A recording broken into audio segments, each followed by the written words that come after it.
ওইটা কি ওই দাগালাটা কি? এটা বাঘাই। বাঘাই ও দেখ তো এই বাঘাই। জি মা মেডবাসে ভালো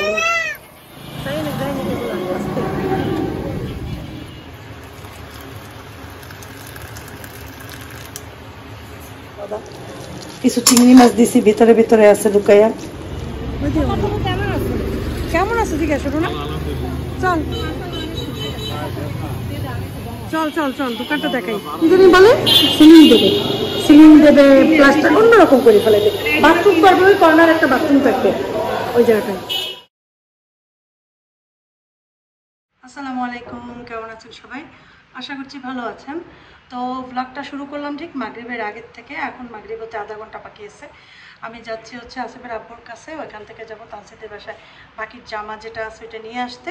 তো ঠিক আছে চলেন আমার সাথে যাই। হাফিফ চলে যাই, তুমি যেও। ওকে, আল্লাহ হাফেজ।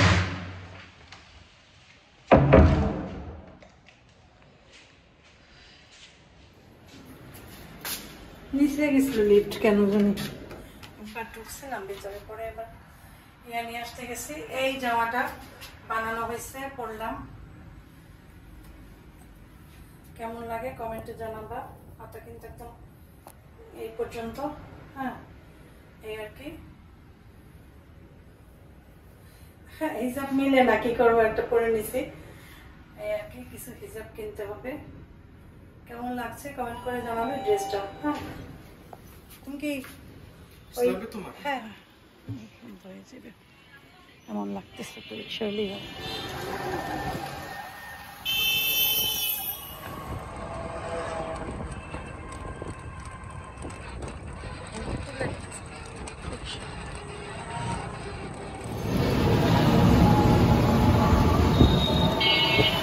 সামনে ওপারে দেখেন, ওপার ওপার ওপার ওপার, হ্যাঁ ওই জায়গায়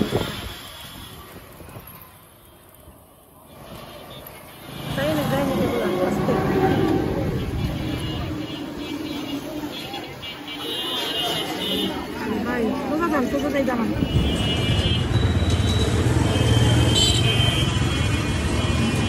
লাগবে না এই তো লাগবে না।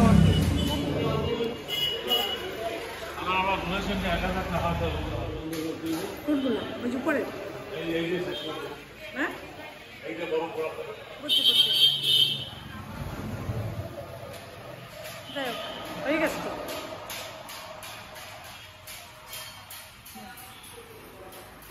কি এখন খালি ফ্লোর ফ্লোর করবে আর উপরে ইয়া করবে, উপরের ইয়াটা।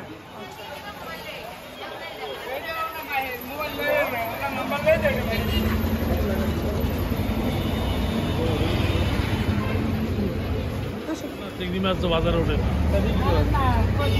যখন মানুষ চায় তখন বানিশ করে দেয়। কেমন আছে, কেমন আছে জিজ্ঞাসা করো না। চল চল চল চল দোকানটা দেখাই, দোকানটা দেখাবো চল। এটা তো হয়ে গেছে রেডি, এইটাও এক সময় হয়ে গেছে। হ্যাঁ হ্যাঁ এইটা এটা দিকে আটকাই রাখছে, ওই প্লাস্টার করছে তো। যাবে ভিতর ঢোক, ভিতর ঢোক, এটা ওরকম এই যাবে। হ্যাঁ আটকাইছে মাল করতো না, এই জন্য কাজ শেষ, লেবাররা চলে গেছে। এগুলা আর প্লাস্টার আগেই করা ছিল, ওই কি জানি এখন ইয়া করছে রুপটপ, এগুলা এগুলা সব ঠিক করছে। এর উপরে ইয়া দেবে, কি জানি বলে সিলিং দেবে, সিলিং দেবে, প্লাস্টার অন্যরকম করে ফেলে দেবে। বাথরুম করবে, ওই কর্নার একটা বাথরুম থাকবে ওই জায়গাটায় এই আর কি। হ্যাঁ ওইটা আছে তো, ওইটা বাথরুম করে দিচ্ছে না, কিছু দেখছে না, ভিডিও তো দেখাইছিলাম, একটা বাথরুম করছে না, বিশাল বড়। বললাম না তো, এটা কিসের দোকান দেবে? এটা রড সিমেন্ট। ও রড সিমেন্টের দোকান দেবে, এটা দেবে রড সিমেন্টের দোকান। ওইটা ফার্নিচারের দোকান, এইটা স্টিলের আলমারি বানায়, ওইটা এটাও ঠিক করবে পরে, বুঝছো? এইটা আর ওই পেশারটা তো কনফিডেন্স। আর ওই আজকে ডাক্তার গুরু বললে কত। দেখতে দেখতে দোকানগুলো মোটামুটি রেডি হয়ে গিয়েছে। এটা তো অলরেডি স্টার্ট হয়েছে, আর ওই পাশেরটাও হয়ে যাবে কয়েকদিনের ভিতরেই। আর একজন লোক নিয়েছে ওটা, ওই রড সিমেন্টের দোকান। তো আমার কাছে জানতে চেয়েছিল আমার 2-3 জন ভিউয়ার্স, আপু দোকানগুলোকে আপনাদের? আসলে আমি বুঝিয়ে বলতে পারিনি, দোকানগুলো আমাদের, কিন্তু দোকান যারা ভাড়া নিয়েছে তারা দোকান তাদের মতো করে নিয়েছে। একজন ফার্নিচারের দোকান দিয়েছে, একটা রড সিমেন্টের দোকান, আর একটা হচ্ছে থাই অ্যালুমিনিয়ামের কাঁচ গ্লাস যত কিছু আছে ওগুলোর দোকান একটা, মানে বিল্ডিং করতে যত ম্যাটেরিয়াল লাগে। আর একটা দোকান হচ্ছে স্টিলের আলমারি তৈরি করে। এইসব দোকান আমাদের। হ্যাঁ, তারপরে আকিজের দোকান শোরুম আছে একটা, ওটা আমার দেবরের। আর ওই পাশে আরও কয়েকটা আছে কাঠের ফার্নিচার, এবং আর একটা ওই রকমের ওই মানে বাথরুম ফিটিংসে সব কিছু পাওয়া যায় এরকমের। যাই হোক, এইসব দোকানই ওখানে। আর এই আর কি। আর মিলাদের দিন তো তোমাদেরকে ভিডিওতে দেখিয়েছিলাম বাড়ির ভেতরের দিকটা। এই আর কি, ওইটাই আমাদের বাড়ি। গুড়া মাছ না, না হাঁসটা মাছ, হাঁসরা মাছ। পোয়া মাছ একদম ছোট ছোট, পোমা মাছ এই বড়টা। আম্মা কি আম্মা? আর ওই পেশাটা কি মাছ? কোনটা এটা? মোসান। না না না, এটা রিঠা। ও রিঠা মাছ। আইর মাছ আছে না? আইর? হ্যাঁ। না রিঠা না, সরি, আইর মাছ। ওইটা কি? ওই দাগালাটা কি? এটা বাঘা আইর। বাঘা আইর। ও দেখতো, এই বাঘা আইর খুবই ভালো মাছ। এটা বাঘা আইর। এগুলো কি কালিজিরা দিয়া না? তাহলে শায়েস্তাবাদ দিয়া। শায়েস্তাবাদ দিয়া। এটা সুন্দর হয়েছে, সুন্দর মাছগুলো। ওই বড়গুলো একসাথে রাখবে, ছোটগুলো একসাথে রাখবে। সাবধানে। একটা বাঘা আইর। হ্যাঁ হ্যাঁ হ্যাঁ। আর এগুলো হইছে ম্যাড মাছ আছে না, ম্যাড মাছের বাচ্চা। বুঝছি বুঝছি। ম্যাড মাছ। ম্যাড মাছের বাচ্চা। জি মা, ম্যাড মাছও ভালো। কথা বলো না। ওগুলো কি ইয়া মাছ? গুঞ্চা মাছ? হ্যাঁ, ট্যাংরা মাছ না গুঞ্চা মাছ? কোনটা? ওই পাশে এটা ট্যাংরা। ট্যাংরা। এই তোমার নিচ্ছি, এমন করছো কেন মা তুমি?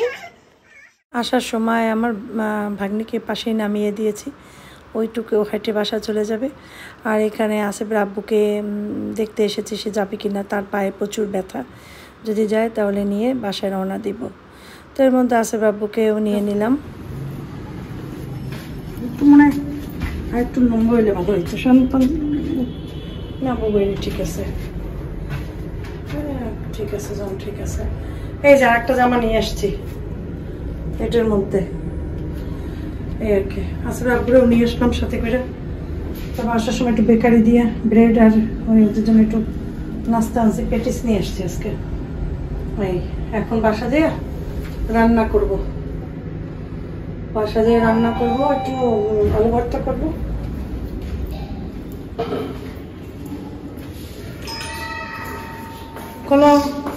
এসে ভাত বসাইলাম, আলু দিয়ে দিলাম ভাতের সাথে সিদ্ধ। এদিকে পানি গরম দিলাম। আসিফের আব্বুকে একটু টমেটো স্যুপ, স্যুপের প্যাকেট ছিল টমেটো স্যুপ, তো এটা আসিফের আব্বুকে বানাইয়ে দেবো গরম পানি দিয়ে। আর দেখো এই পাতা গজাইছে, নতুন পাতা এখানে এই যে রাখছিলাম, ওই যে কি সুন্দর লাগে না। এই পানিটা শুধু পাল্টাইছি এক সপ্তাহ আগে, আবার পাল্টাবো। তো এখানেই ঠিক আছে। হ্যাঁ, কোনো সমস্যা নেই গাছগুলো।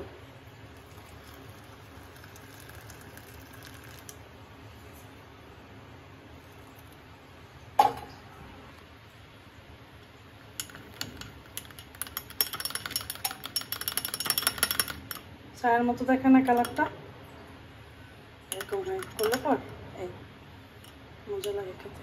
একটু খেয়ে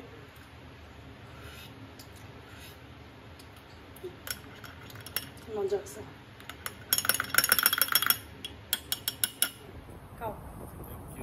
ওয়েলকাম। এই তো কালারটা সুন্দর হয়েছে না। আমি স্যুপ বানাই দিয়েছি আসিফের আব্বুকে, স্যান্ডেল খুলে স্যান্ডেল এখানে রেখে তাড়াতাড়ি করে স্যুপ বানাই দিয়েছি, ভাত বসাইছি। হবে আসিফ পেটিস দিলাম, আসিফ পেটিস খেলো। আফিফ এখন স্কুল থেকে আসে নাই, সরি টিউশন থেকে আসে নাই। আফিফ আসলে আফিফও কিছু একটু খাবে। আর ভাত বসাইছি, আলু সিদ্ধ দিছি, ভাত আলু সিদ্ধ দিয়ে আলু ভর্তা করব, ভাত ডিম ভাজা ডাল, চচ্চড়ি ডাল, বাস এই রাতের খাবার। চচ্চড়ি ডাল দুপুরে করে রেখেছিলাম, ওটাই রাতে চালাবো, আলু ভর্তা ডিম ভাজা দিয়ে। রাতের শহরটা কত সুন্দর দেখো। আমি আসিফের আব্বু ল্যাপটপ চালাইতেছে, এই যে আমি ব্যালকনিতে আসছি। কোনটা জানো? ওই যে ছোট ব্যালকনিতে। লাইট জ্বালাইলে দেখতে পারতা, তো লাইট জ্বালাবো না, আশেপাশের মানুষ তাহলে আমাকে দেখবে। তো দেখো রাতের শহরটা কত সুন্দর, যদিও ওইভাবে শহর দেখা যায় না, কারণ আমাদের মেইন রোডটা ওইখানে, আর আমরা এই সাইডে। ওই যে বড় একটা বিল্ডিং দেখা যায় না, ওইটার সামনে হচ্ছে, ওইটা পাওয়ার জিম, ওইটার সামনে হচ্ছে রোড। আচ্ছা রাস্তা কিন্তু এত বড় না, এই যে এই সাইজ, ওইখানে হচ্ছে রোড, ঠিক আছে। আমি একটু ক্যামেরা ক্লিয়ার করছিলাম। আর এই হচ্ছে আমাদের বাসা, যেখানে চারপাশে শুধু বাসা আর বাসা, রোড নাই। রোড ওই দিকে, এই দিকে একটা রোড আছে, ওই যে দেখা যায়, ওই দেখো রিক্সা যায়, ওইখানে একটা রোড আর ওই সাইডে একটা রোড। তো দেখা যায় কি রাতের শহরটা খুব সুন্দর দেখায়। বিশেষ করে আমি বলি শোনো, এই যে লাইটগুলো জ্বলে, এইটা অনেক উপর দিয়ে এত সুন্দর লাগে। আমি একবার আমি প্রথম যেবার সৌদি আরবে গেলাম সেই সময় এই মজাটা আমি পাইছি। আর একবার পাইছি আমি যেবার এইবার যে আমি আসলাম সেই সময় পুরো আকাশ ছিল খালি, আমি পুরো রোড দেখছি, মানে মনে হয় যেন এইরকমের এত ইয়ে ছিল। যাই হোক, যাই রান্নাটা কমপ্লিট হোক।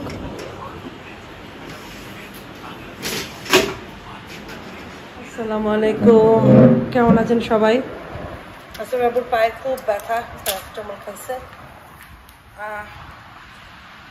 অনেক দিন পর নাস্তা খেতে বসছি, ব্রেড আর ডিম পোস্ট। কারণ আমি আসলে অনেকদিন যাবত নাস্তা মানে ডিম টিম খাই না সকালে।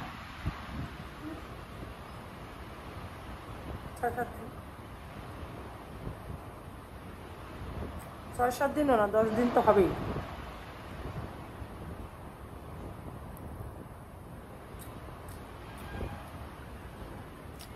আমার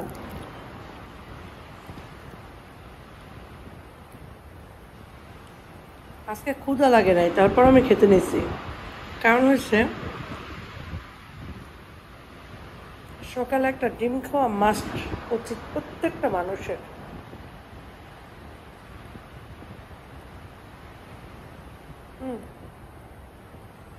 এই জন্য বানাইছি, কিন্তু আমি যে রান্না করবো আজকে, আমার মুরগি দরকার, মুরগি রান্না করব। তো যা কালার সুন্দর হয়েছে, খারাপ হয়নি মোটামুটি।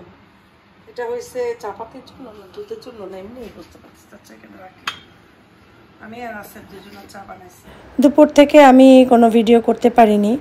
তো সন্ধ্যার পর আসেফকে বললাম, আসেফ একটু বাইরে যাব, ব্রেড কিনবো, সবজি কিনবো, তুমি আমার সাথে যাবা? বলে কি যদি তুমি রিক্সায় ঘোরো তাহলে যাব, কিন্তু কারো বাসায় যদি যেতে চাও তাহলে আমি যাব না।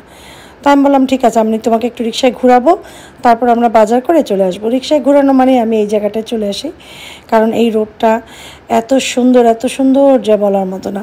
এখানে সব সরকারি কর্মকর্তাদের বাসা, বড় বড় পোস্টে যারা থাকেন তাদের বাসা, এই যে ডিসি, তারপরে পুলিশের যারা বড় বড় পোস্টে যারা আছেন, অন্যান্য পোস্টে যারা আছেন, সবার বাসায় এই দিকটাতে। যাই হোক, এরপরে আমি এখান থেকে আসেফকে একটু ঘোরাচ্ছি। তো বলি বেলজের সামনে চলো, তারপরে বাসার দিকে যাব। এরপরে বেলজের সামনে থেকে একদম বাসার দিকে চলে যাচ্ছি। যাওয়ার সময় ভ্যান থেকেই সবজি কিনবো আর কিনবো, চিন্তা করলাম কি জানি ব্রেড কিনবো ওই দোকানটা থেকে। তো আসেফকে একটু ঘোরালাম, বললাম কিছু খাবা? বলে কি না কিছু খাবো না। তো একটু রিক্সায় ঘুরলো। এই ফাঁকে আমি একটু বাদামও কিনে ফেলেছি, কারণ এইসব রাস্তায় বাদাম বিক্রি করে। আর ইদানিং আমি বাদাম খাই না, আমার প্রচুর অ্যালার্জির সমস্যা হচ্ছে, এই জন্য বাদাম খাওয়াটা বন্ধ করেছি। এতদিন বাদামে কোনো অ্যালার্জি আমার ছিল না, এখন যে দু একটা অ্যালার্জি দেখছি তো বুঝছি যে বাদামের জন্যই হচ্ছে, যেহেতু প্রতিদিনই খাচ্ছি সেই জন্য। প্রোটিন অতিরিক্ত বডিতে পড়লে অনেক সময় অ্যালার্জির প্রবলেমটা হয়। বাদাম পিনাট অ্যালার্জি আমার কখনোই ছিল না, কিন্তু এখন দেখলাম মানে লাগছে সেরকম। আর এখান থেকে যাচ্ছি, আর এইখানে যে বড় বড় গাছগুলো, এগুলো 150, 200, 250 বছর আগেরও গাছ আছে এখানে। অবাক কাণ্ড, তাই না, যে এখনও গাছগুলো বেঁচে আছে। বড় বড় মোটা মোটা, যেগুলো একটু চিকন সেগুলো আবার 50, 60 বছর, 70 বছর আগের। তো এখান থেকেই আমি ব্রেড কিনি, অন্য খাবারও কিনি। তো আজকেও বললাম দিতে, এগুলো নিয়ে তারপরে যাব হচ্ছে ফ্রুটস আর সবজি কিনতে। প্রতিদিনই দেখা যায় কিছু না কিছু ফ্রুটস একদিন পর পরই কিনি, আর ব্রেডও একদিন পর পর এসে নেই। ওই যেদিন আসি সেদিনই একমাত্র ভিডিও করি এখানের, যেহেতু ডেইলি ভ্লগ, জীবনের সব কিছুই মানুষ দেখতে চায়, সেই জন্য শুধু ব্রেডটাই নিলাম আজকে। 100 টাকা একটা ব্রেডের দাম। একটা ব্রেড নিলে 2 দিন খেতে পারে, যেহেতু সুজনের মাও রুটি বানিয়ে যায় সেজন্য অত দরকার হয় না, ওই স্যান্ডউইচ খেলে লাগে। তো এখান থেকে আমি বাঙ্গিটা নিয়ে নিলাম, বাঙ্গিটাই আমরা পছন্দ করি। আর অরেঞ্জ, আপেল মাঝে মাঝে নেই, মাঝে মাঝে নেই না, কিন্তু অরেঞ্জটা আমাদের বাসায় খুব খাওয়া হয় আর এই দোকানটাতেই আমি বেশি আসি। তো এরপরে বাসায় আসলাম, শাপলা নিয়ে এলাম, লাউ শাক নিয়ে এলাম। তো শাপলা লাউ শাক এখন কুটবো, কুটে লাউ শাকটা রান্না করবো আর শাপলাটা ব্যাগে ভরে রেখে দেবো, কালকে দুপুরে রান্না করব। এখন লাউ শাকটা রাতের জন্য রান্না করব। রাতে যদিও শাক খাওয়া আসলে নাকি ঠিক না, কিন্তু দিনের বেলা সময় পাই না, আমি একার হাতে রান্না বান্না করি, তো দেখি যে যখন যেটা করতে পারি তখনই সেটা করে ফেলি। ভিডিও করতে পারি নাই কারণ ও আল্লাহ মানে করতেছিলাম জানি বলে তাড়াহুড়াইছিলাম, যার জন্য আমি ভুলে গেছি, ভিডিও করাটা ভুলে গেছি। যাই হোক, অসুবিধা নাই তাতে কোনো। আমরা আজকে রান্না করছি লাউ শাক, চাইছিলাম কালকে রান্না করে কালকে খাবো, তারপরে মনে হইলো যে না আজকেই করি, লাউ শাকটা তাজা তাজা খেয়ে ফেলি, তাজা খাওয়ার মজাই আলাদা। কিছু চিংড়ি মাছ দিছি, ভিতরে ভিতরে আছে লুকাইয়া, ছোট ছোট চিংড়ি, এগুলো দিয়ে করছি লাউ শাকটা, এই দিয়ে মজা লাগবে খেতে, ভিতরে লুকাই গেছে চিংড়ি মাছ। যাই হোক, এখন একটু জলটা বাড়াই দিই আর একটু পানিটা টানুক। আর ভাত রান্নাও কমপ্লিট। আজকে খাবো হচ্ছে, দুপুরে করছিলাম ইলিশ মাছ, আমাদের ইলিশ মাছ। আমি রাস্তার জন্য একটু চিকেন, ওরা দুজনে এটা খাবে, রাত কোনো রকম কেটে গেলেই হবে। অনেক মজা হয়েছে আজকে শাক রান্নাটা, সেই টেস্ট।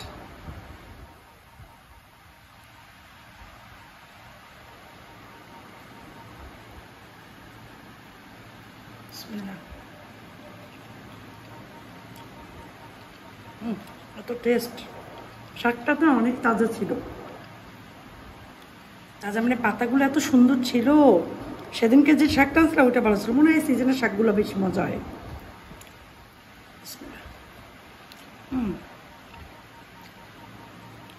নালায় নালায় মজা।